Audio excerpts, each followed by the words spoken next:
We're back on Nittany Game Week. Time for our Impact interview. What a big-time talent we land this week. All-American and 1982 National Championship running back Curt Warner. After a phenomenal career at Penn State, the Seahawks draft him in the first round of the '83 draft, and he goes on to rush for almost 7,000 yards in the league. Curt, thanks so much for joining us in our Impact interview. Well, thank you for having me. I really appreciate that. It's always great to talk about the good old days and reminisce and with fond memories about just being in a great program. Curt, it is the Impact interview, and you have a foundation that is very close to your heart that makes an impact both on and off the field. Yeah, I have two boys with autism, and God bless their heart.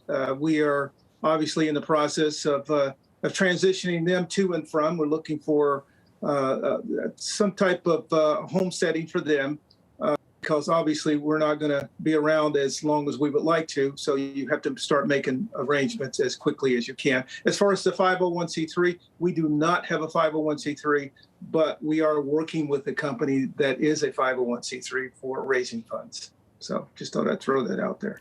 That's great, Curt. It's great to see you're involved in some important things off the field because you've always been such a class human being, and certainly when I was a kid, one of my heroes. But, you know, we talk about team chemistry. That 82 team offensively had tremendous chemistry, but off the field, too, there was great friendships. Talk about how that impacted how your team performed on the field. Well, you know, Todd Blackledge was my roommate. Kenny and Roger Jackson lived down the hallway on West Halls. I think we were in Hamilton.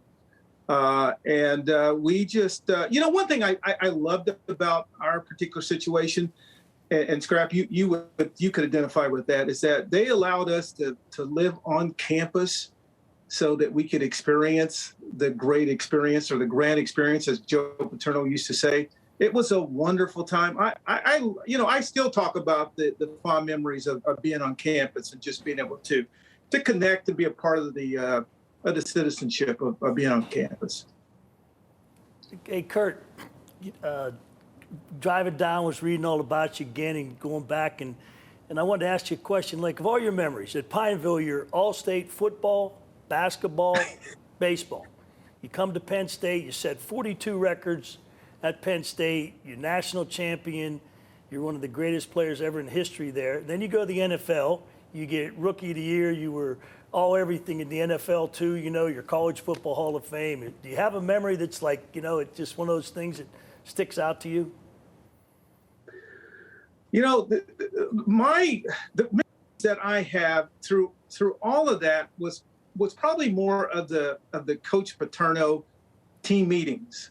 And I think that's where I probably can identify and what, you know, to this day, moving forward in a number of different situations where it's relatable, that things that have been said to you that are relatable.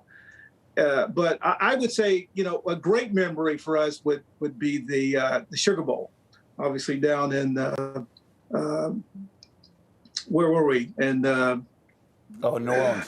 Help me out here, New Orleans. Yeah, it's been a while, so I'm sorry. Too many headshots. Hey, there's a lot of people that come back from New Orleans with hazy memories. You're not the only one. Kind of, they're known for that.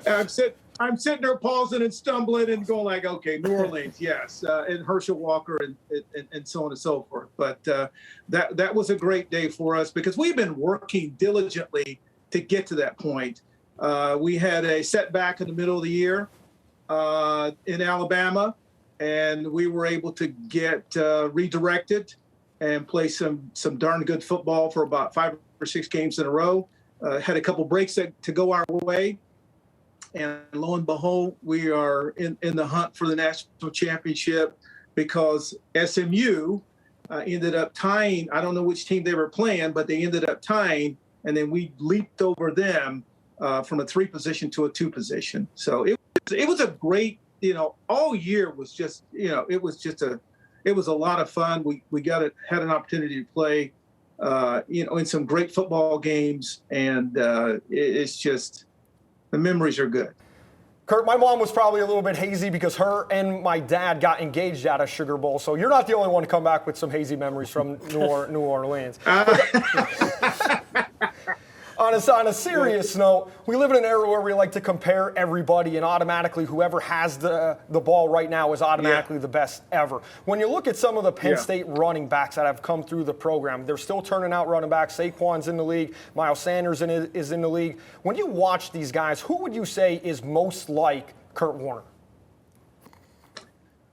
I don't really – that's a tough one to answer because I think everyone has their own style and how they do things.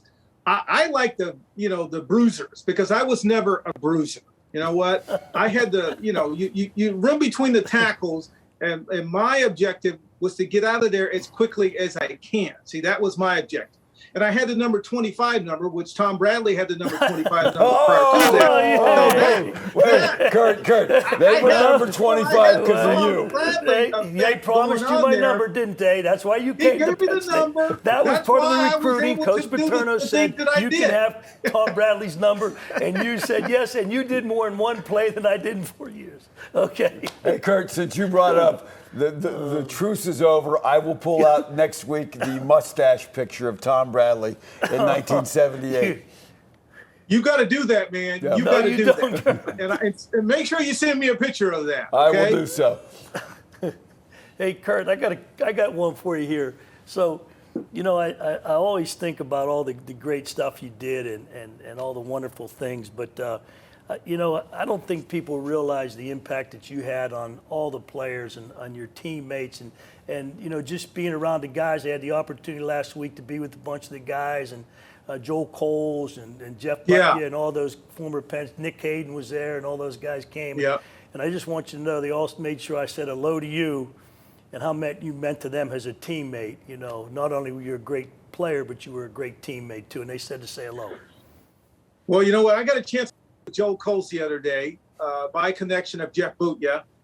And it took me a few minutes to figure out who it was. And he says, "You don't even know who this is, do you?" And I'm like, "Oh, gosh, yeah." And then he said, "Joel Coles." And I'm like, "Oh, man, I'm so sorry."